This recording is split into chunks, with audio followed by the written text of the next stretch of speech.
Have you been feeling agitated or angry or rageful even or hateful and getting triggered and then going, what is going on with me? Why am I reacting this way? What's happening?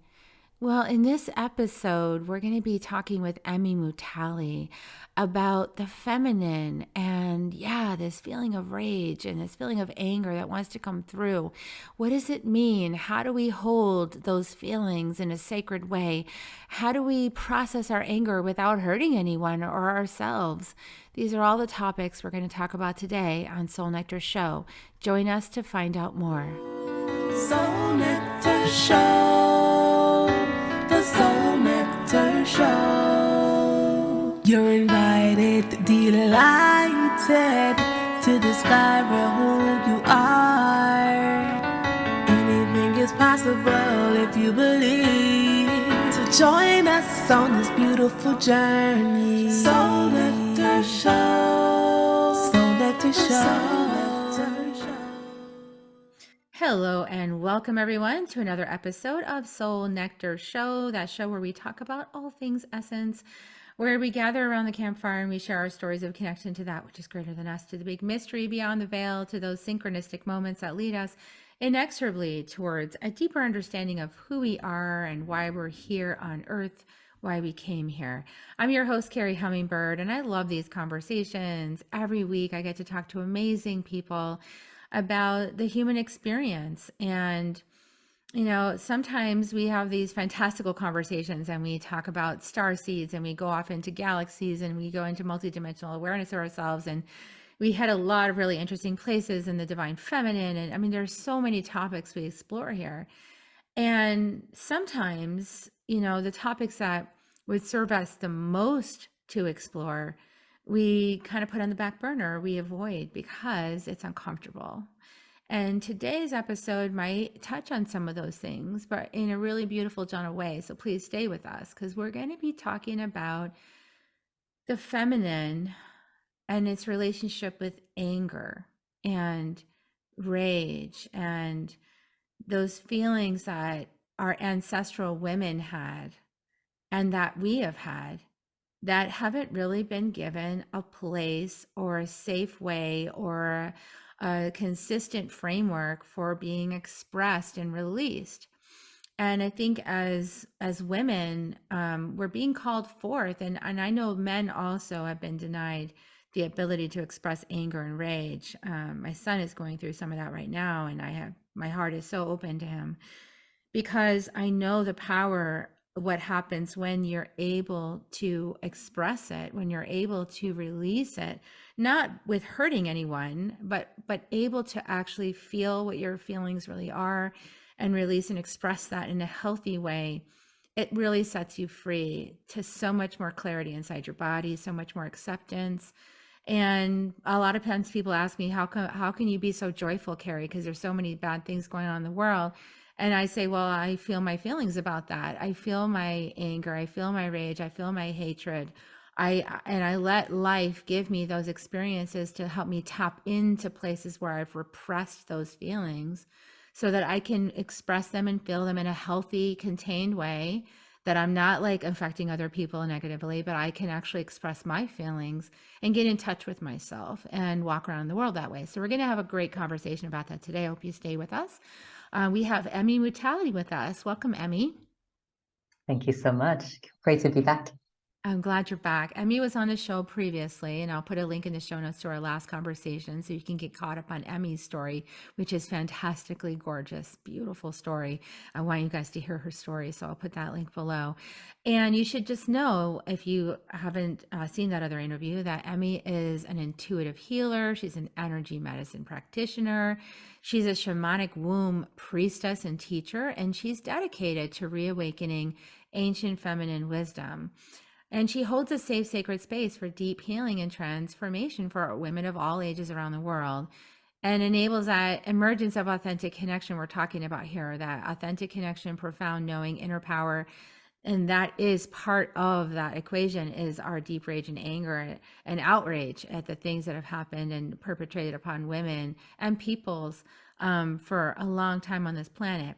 You should also know that Emmy is a best-selling author herself, and she's a host of the Sacred Feminine Power podcast. And I've been on that podcast. I'm going to be on it again for Inner Medicine. So exciting. And she is actually in Zambia. So she has a suburban sanctuary, and she has an MA in human rights. I mean, so this is a big deal. Emmy is a lighthouse in human rights. And so I just want you guys to meet and realize who she is, because she's advocating for women and child's rights and for health freedom. So welcome back, Emmy. I know when we were talking about what was up in the space collectively right now, this topic of anger and the feminine was really prevalent. And I want to hear some of your thoughts on it. Where do you want to start? Well, what's coming to me really strongly right now is that what feels like a global and collective awakening of anger and rage is actually a really, really beautiful thing. It is high time for that anger to come through to the surface. It's high time for that anger to be collectively expressed as well. And when we allow that anger to be safely expressed, to come through in a way that is transformative, transmutative, if I'm pronouncing that correctly, and transcendental at the same time, then we start to reach those beautiful places of healing and transformation, and those places of forgiveness that we so desperately need on our planet at the moment on so many levels. Yeah, I love that. The lens I often look at things, Emmy, is through the Gene Keys, GeneKeys, which is affiliated with the Human Design. Richard Rudd put together just a beautiful system he downloaded, and it makes so much sense to me. And my primary, my key and my pearl, which is my gift to the world kind of thing, that is working through the shadow of conflict. And the gift is diplomacy, and the result is peace, right? The high frequency. And all my life, I've been trying to make peace by bypassing conflict. And I've realized that that doesn't work because it creates a false peace. And the anger and the resentment and everything is still there. It hasn't moved. It's like I'm just smearing it with a smile, And so whenever I get in that false place, I can tell now. And then in my life, I always think I knew it was happening and I was angry at myself for doing it, instead of like standing up. And I think so many women are like that. What are you seeing in the population? I completely agree. And I was smiling there earlier because diplomacy is one of the key lessons I am here to learn in this lifetime as well. And I have avoided conflict all my life, trying to be the peacemaker and trying to get to a place of harmony and balance, often bypassing what is such an important part of it in terms of speaking out loud, expressing our truths, and allowing the conflict to arise, because it can be so very cleansing and healing as well. So that's quite an interesting synchronicity there I know, between us right? as well. That's funny. Of course we are. But but you Yeah. can't, I mean, the conflict keeps finding you. That's the thing I learned is that, I mean, I was in a marriage for 20 years where that was the pattern, right? I don't know what keys he has because I don't have his chart, but probably provocation. So, because my mom has provocation in her chart and it feels a little bit the same. And so it's like that poke, provoke, like poke, poke, poke, poke, poke, poke, poke. And you're just like, it's like that when you're camping, you get that gnat in your ear and it won't leave you alone and you're swatting, but like it keeps coming back and you're just so like, you just want to rage over this little tiny thing. And then you realize how ridiculous that is. I want to rage over this little tiny thing. And then you have self-judgment over raging over the little tiny thing. And then you get caught in this cycle of shame because you're angry. Right. And it's like twisted up in knots, like all over the place. And really what would have just cleaned it up is if I just stood and was angry and was like, that's enough. Yeah. And the indigenous Absolutely. women are asking us to do that, aren't they? They're saying you need to say that's enough. Yeah. And that's truly why we're seeing so much illness on our planet as well, because so many of us, especially as women, are holding on to that anger. We're kind of burying it deep inside our bodies. It gets stuck inside our liver. It gets stuck inside our womb spaces. And over time, if we don't allow it to be expressed in a safe way, it starts to really fester and it starts to boil over, and it can either come through as this massive eruption of anger that doesn't even make any sense anymore and is more hurtful and painful than it should be, or we literally manifest it as an illness or a disease in our bodies, which could be something like a cancer or endometriosis or skin issues, as this anger is just looking for a way to erupt out of our bodies, and it cannot find any other way apart from that cancer or through the skin as eczema or acne or an abscess or something like that. Yeah, and the thing is that if we don't confront it and feel it in our bodies, then we are kind of like also disconnected from our bodies, right? Because Yeah. there's a simultaneous programming that happens with women and probably men too, but I'm in a woman's body, so that's what I'm going to talk about.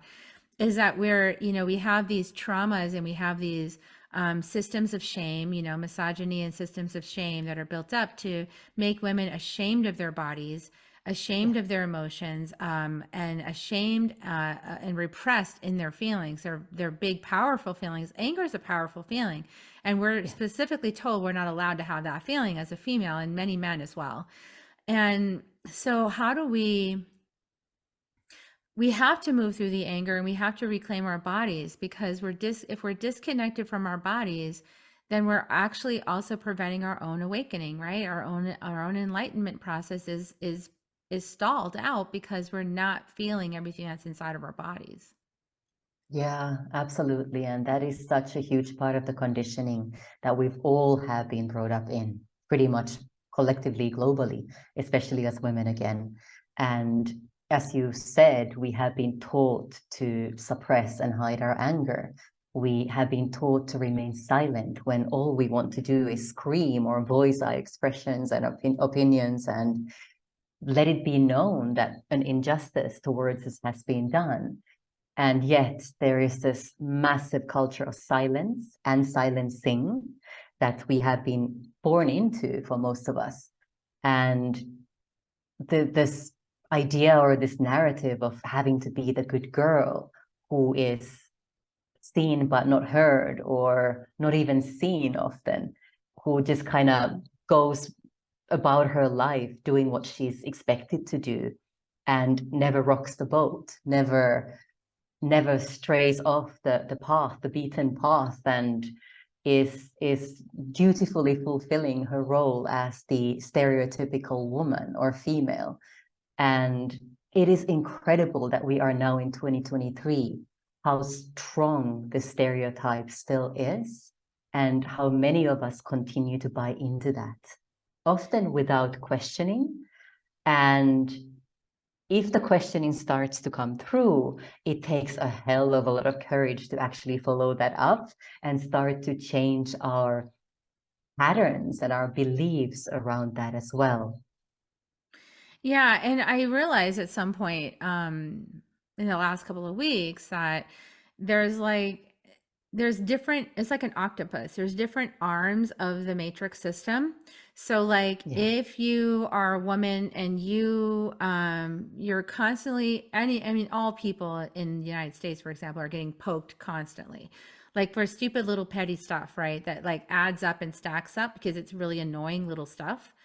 And you're Yeah. constantly being poked and provoked. So like, let's say like down to like the simple thing, like the HOA sending you the notice because your grass wasn't mowed exactly to this, Right. or you had something in your driveway that your concrete of your driveway isn't completely clear. It's like they caught you in it, and there's like there's a lot of pressure to that. There's pressure at work, there's pressure on the freeways. You have to be at work by a certain time, and there's all this traffic, and everyone's jockeying to like get to work on time at the same time. And so our society is set up to be highly aggravating, right? Yes. But then if you express that anger, then you've lost it. If you express your anger, then you're out of line. And now, if you're a woman doing that, you're crazy. And That's then right. you need to go to the psychotherapist where they're going to give you a diagnosis and say you're emotionally dysregulated. And then they're going to say, well, you need to stop that. So here's a pill to help you not feel your feelings, because we don't want to feel your feelings when you're feeling your feelings. So quit that. And I just described my whole life, right? And there's no place for you to express your feelings. And then it's like the whole system is set up to be poker face. Like, I'm not going to let that person know that they irritated me. And then people are wondering why there's like road rage. Like, why do you think there's kids going into schools, young boys that have been repressed too, going into schools and shooting the place up? Because the only place they feel powerful is on the video games. That's it, in their room. And they want to bring that power into the world. And the only way they've been shown how is through violence. So we have made anger, we have disowned it and made it an enemy instead of seeing that it's a warning system. Yes, a warning system, and also something that tells you that something isn't right. Something unjust is happening, something that we need to take a stand around as well. And again, I mean, what's a better way to control the masses, to control the society, than to keep them in this perpetual vicious cycle of obligations and responsibilities and deadlines and timelines, and then poking them, as you say, so that we are not just constantly feeling the rush and the need to be somewhere and do something, but also the sense that we are being observed and monitored, and any small mistake will be noticed. Any small mistake will receive some sort of a repercussion. I mean, it's literally it's like living in a jail, in a prison, and we have some sort of an illusion of freedom, like we have the right to make decisions for ourselves, when in reality, that space is becoming smaller and smaller and smaller as long as we choose to stay in that matrix that you talked about, and we choose to go along with these societal expectations and systems and structures that we perhaps all used to consider safe and good for us. And That's the irony. Exactly, yeah, and that are just being more and more exposed as systems that really don't have our highest interest and our best interest at heart. Yeah, and it's really an extrapolation of the family system, right? So in a family system, the little child has anger, girl or boy, is told you're not allowed. That's disrespectful towards me for you to express that anger in this house, right? And then so the kid's like, well, I'm 3, I don't know how to manage my emotions. I'm 3. I have anger. It's moving through me. It's a powerful force. And then it gets stopped up, right? It gets stopped up, and then kids turn inwards on themselves a lot of times, or they turn outwards in bullying. And it's kind of like, it seems to me like what happens is that parents just don't want to be bothered. They just don't want to be bothered with it. And so they wanted to, stop, because they, on the outside world, have all this pressure all the time. So the last thing they want at home is more pressure. But the truth of the matter is that that's how the cycle keeps getting perpetuated, is that we have to be willing as parents, as adults, to slow down, be with our kids, let them express their anger, demonstrate to them how we express anger in a healthy way, and be the demonstration of that release of that anger. And then on the other side, anytime I've ever released anger, it's like on the other side is a release. It's like I feel almost like orgasmic in a way, right? Because all that energy just moved through me, and now I'm free of it, right? And now I can be like, okay, what do I actually want? Because I don't know what I want in the middle of the anger. I just need to express the anger. On the other side of the storm, now I have some peace, I have some clarity, I have some, okay, what do I actually want for myself? And then I can ask for that. And I think so much of this is that women haven't been helped to understand how to find out what they really want, right? We've been kept out of our bodies through shame and other means and abuse. We disassociate from our bodies because of all of that. And because we're disassociated from our bodies, we don't have access to our intuition and a knowing of what we actually want. And then we can't express what we want. And then men get frustrated. So isn't it like a cycle? Like it's just like a twisted, repeating cycle. Absolutely, and very systematically and in a very structured way put into place for centuries to keep us powerless, to keep us from remembering how powerful we truly are when we are fully connected to our bodies and when we're fully connected to our intuition and our divine feminine wisdom as well that lives inside ourselves and inside our womb spaces. We all have that. And yet we've been taught to forget how to access that. Yeah. And so how do we start to unbreak this? How do we unwind this matrix? How do we become aware of it in our lives? I mean, how do we start to dismantle it? Hmm. Well, often the first sign that we get is that sense of unhappiness or that sense of disillusionment or indeed anger that starts to bubble up when we kind of get to a point where the reality that we're living just doesn't feel real anymore, just doesn't feel right anymore, just doesn't feel aligned anymore. And then kind of following those emotions, following that sense of unhappiness, following that sense of discontentment that usually arises from deep, deep from within our bodies, and allowing that to come to the surface, observing it, validating it, giving it a rightful place to exist and be. And as we start to unravel that and we start to understand, where is this really coming from? Why am I feeling this way?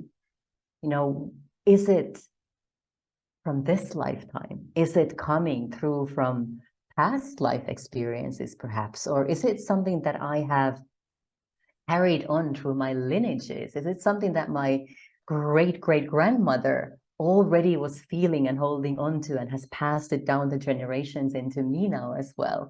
And starting to understand the root causes as to why that unhappiness or that sense of disconnection is there.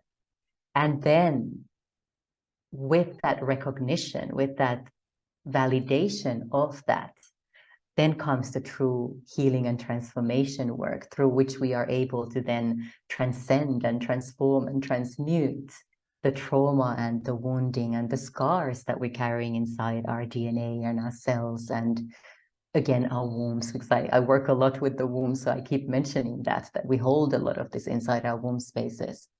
And often it helps at that point to really seek out a practitioner, a healer, a shaman, a priestess that you are really feeling aligned with or drawn to help you facilitate that healing process. Clearly, you are the one who's doing the healing. Nobody else can do that for you. But it's good to have somebody holding your hand who's got an external viewpoint, who's able to point things out for you, and who's able to hold space, powerful space for that transformation process that isn't always pretty and that often really, you know, pulls you down onto your knees and takes you often into real deep shadowland as well. But then again, when you have the courage to go there, when you have the courage to go through this transformation process, the results of that are really, truly life-changing, life-affirming, and transformational in so many levels. And the healing isn't happening just for you. It's happening for those who came before you, and it's happening for those who come after you. And I truly believe that it's also affecting through this ripple effect, vibrational ripple effect. It's affecting the collective on our planet as well. And beyond, potentially as well, even beyond our planet. Yeah, I love that you bring all that in, the ripple effect and the fact that what we're healing in ourselves is healing our ancestors as well. We are one. This is that recognition that the indigenous people always knew, is that we are one. Yes. We're all one collective. And even in the fractal, like when the gene keys, Richard Rudd talks about the fractals, right? And it's like when two fractal lines come together that are like similar polar opposites, and it's very tense to be in that kind of fractal alignment. It's karmic relationship, right? It's very, very tense. It creates a lot of explosive energy. I had that with my ex-husband, the father of my kids. And so when it's like, but that tense energy, that like really intense karmic energy is a cleansing, actually. The fractal is causing a cleansing of both fractals of those energetics. And if you can hold the tension of it, you can, as long as you can hold the tension of it, you can create a lot of good positive change in either direction, just by being with the frustration, the anger, the rage, and all of that process. And in my case, I was drugged down into a feeling of wanting to die. And obviously at that point it was time to leave, you know. So if it's getting down to that place, if I want to kill myself, then I think it's time to leave that relationship. You know, it's a little too much. I'll have to do the work on it from over here in a safe place. And what you're talking about, a safe place, I love that. We have so many more safe places now as women because more women know about the sister wound and the mother wound, and more women have done their work on that so that they have become places that are safe for other women. So what are some signs, Emmy, of a safe place? Like, because I know people want to do this work, but they're also nervous about, I don't need any backstabbing. I don't trust women. They haven't been my friend, you know, they attack or they do this and it's unexpected and then it really hurts, and I don't want to be shamed or blamed or judged. I mean, there's so many ways that women have been against each other. What are some Yeah. ways that you know that you can identify what a safe place is to be with a mentor in that regard? For me, it's always about energetic alignment. So who does it feel good for you to be with? Who do you feel a strong resonance with? Who do you feel perhaps an unidentifiable vibrational connection with? It's just this feeling that when you're speaking to this person, whether you are face to face in a room or you're connected on Zoom, for example, you feel like you can take a deep breath and just relax in the presence of this person. And there's almost like this recognition of each other. And it could well be a recognition of you having met each other in a previous lifetime, for example, or it could just simply be just this beautiful alignment of energy. And that often comes when you are connecting with a mentor or a healer or a facilitator who's been on a similar journey as to what you have been through. They've been there. They know what it's like. They recognize it when you share about your experiences with them. They've gotten to the other side of it with the understanding that it is a spiral journey, and we kind of get to deeper and deeper layers on our own journeys of those key lessons that we're meant to learn. But there is this recognition like, hey, that person knows what I'm talking about. They can truly feel what I am going through. And just by their presence, by their vibration, by their energy, the light that they're emitting, even through the screen, this is the kind of person I need to be working with. And not even the kind of person, this is the person that I am meant to be working with. Yeah, and usually that person gets placed in your path a number of different ways, and That's you know, right. you end up in their Facebook group, you didn't even know it was theirs, you get a prompt, you see an offer, you might even have a triggered reaction to it. But Yes. that is the person you were guided to be with, right? And so many people misinterpret those signs. Um, I think that people are afraid to go into this work too, because it is really vulnerable. And I would say it is like, it's got to be the closest thing to being a caterpillar inside the cocoon, right? And just dissolving into goo. I would Yeah. say my 3 years writing the Healing the Mother Wound book, oh my goodness, like I was tested, I was pulled and prodded, and I was grieving, and I was angry, and luckily I had really great mentors to hold me through that process. I love to hold people through that because I've been through it. I think it's really important that people understand that these processes are actually here for our evolution, and right, and to step out of the victimization aspect of it. Talk a little bit about that, because I know that if when we start the process we feel like victims, and you know, when we wake up to it, we can start throwing labels around like my mother was a narcissist or this or that. You want to take a breath on that, right? Like, because it's actually part of your waking up process. And how do you hold that for people? How do you guide them through that? Again, validation is a big part of that. So without any judgment, without any criticism, without any finger wagging or anything like that, literally just allowing for what needs to be expressed, and allowing it to be safe for those experiences to have happened, and allowing it to be safe for the potential feelings of shame or guilt or judgment, anger, rage, to be part of that experience. Because as we've already expressed, we've been taught to not to show those emotions. We've been told that to feel those kinds of emotions is bad for us. And when we actually give ourselves permission to feel them, that in itself is already hugely liberating and healing. And that does And transform things too. it does. It already leads to huge shifts. Mhm. Just doing that. Absolutely. That's like the smoky mirror in the concept of the Toltec, right? Is the smoky mirror. The smoky mirror is filled up with lots of opinions and judgments and perspectives, and that all usually come from early childhood and that just started steamrolling, through your life. And so at some point, when you let yourself feel the feelings, some of that smoky mirror clears, and then you can see it from another perspective. I mean, this is the healing I did with my mom.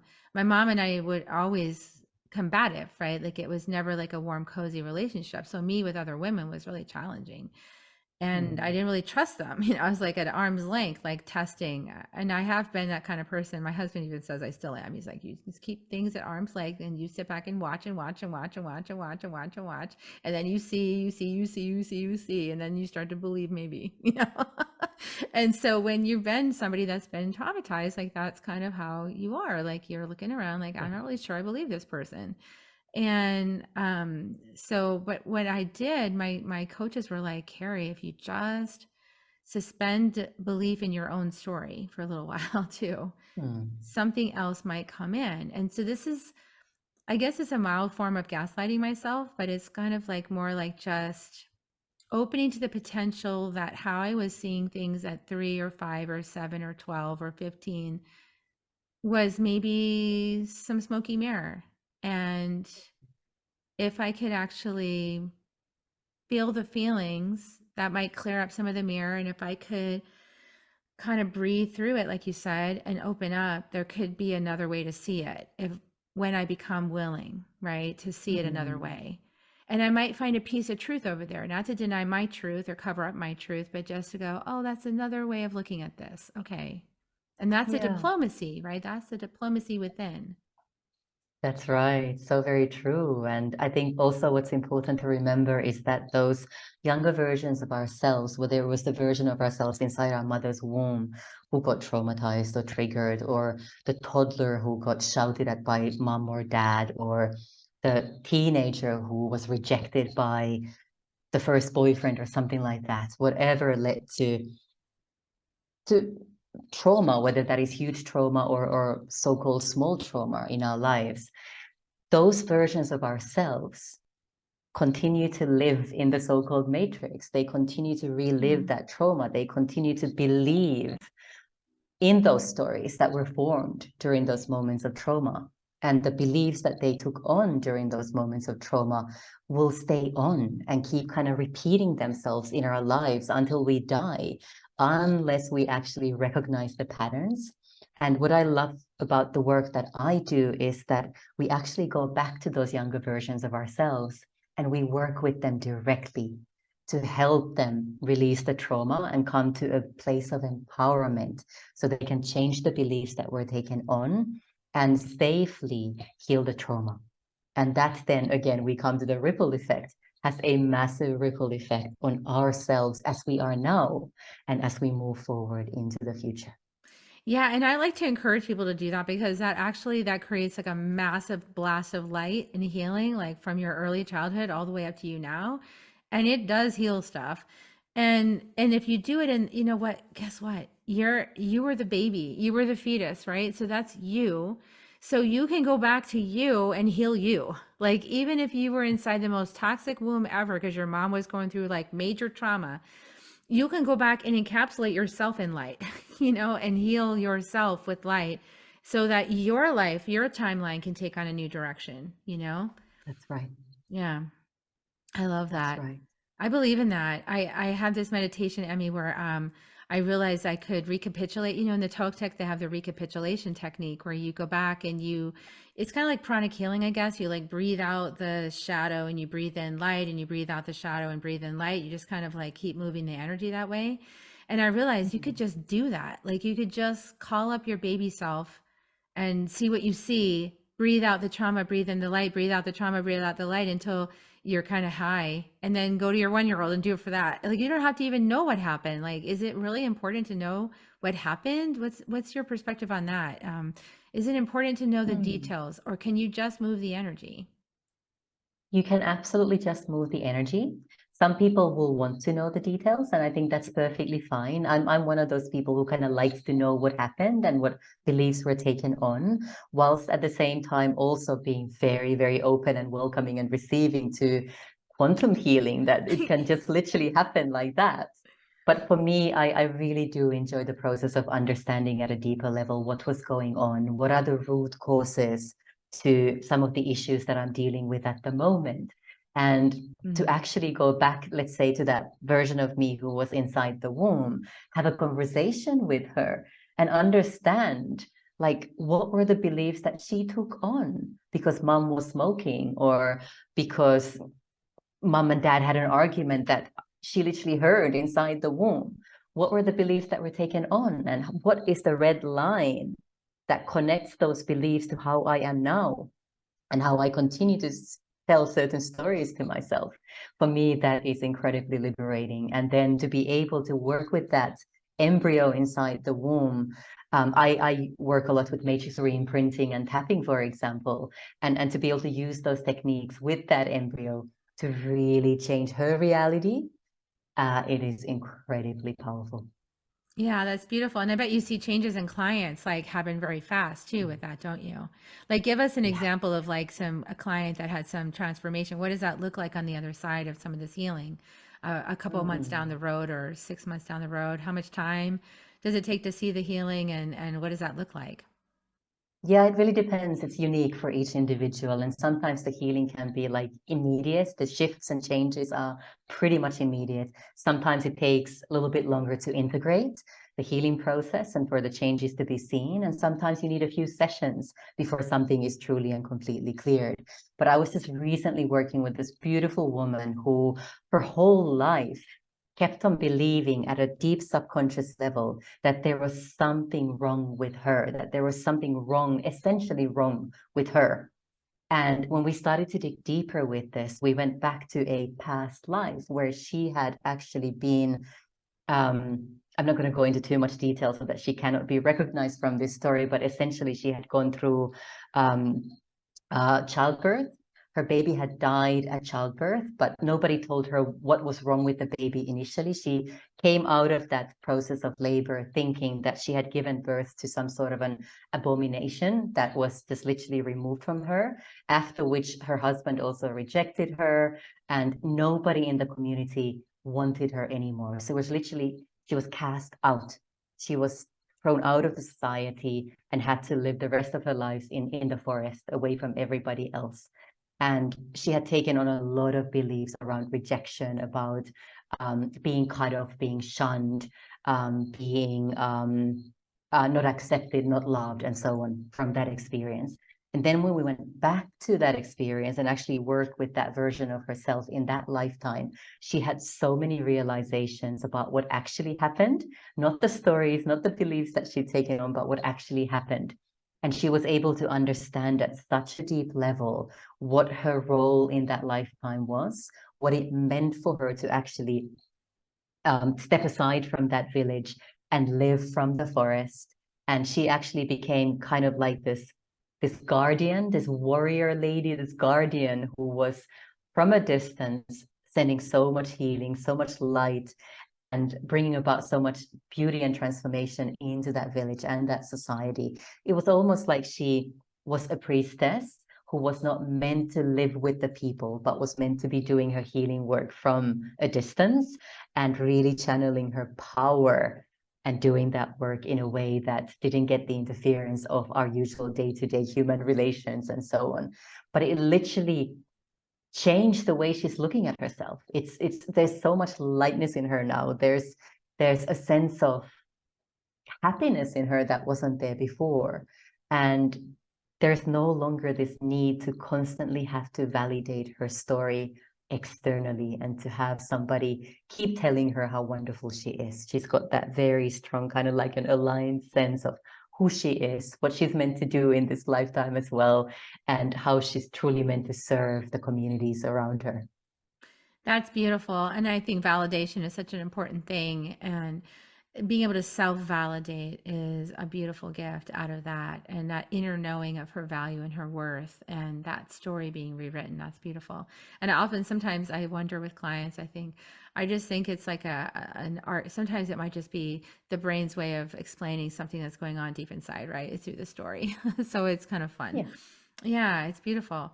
Well, so if you guys, if you're feeling anger, like, let's not shun the anger, right? Like, the anger is a sign that something's out of balance. The anger is a sign that something's been touched, that needs some healing and attention, and a boundary and some love, right, Emmy? And might be some exploration, because maybe the anger is triggering a memory of this other lifetime, and it's not healed and it needs to be healed. Or maybe the anger is triggering your ancestral women, who are like, hey, that's not okay to treat you that way.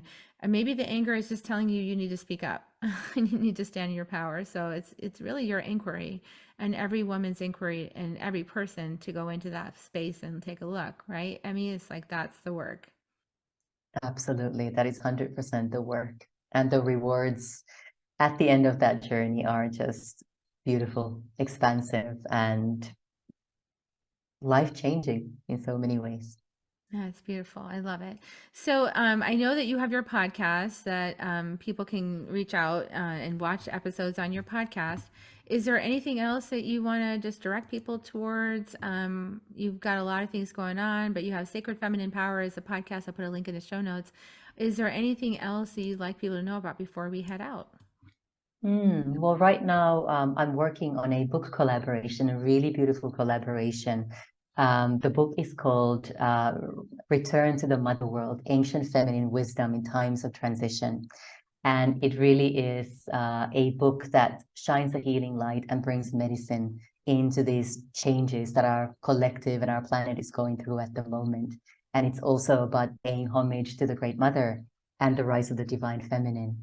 And I still have a few author spots available. So if anybody who's listening to this is someone whose life has been touched by the Divine Feminine, whose life has been transformed by their connection to the Great Mother, and who are now sharing their healing gifts with the world in their own unique ways, I would love to share your story in that book.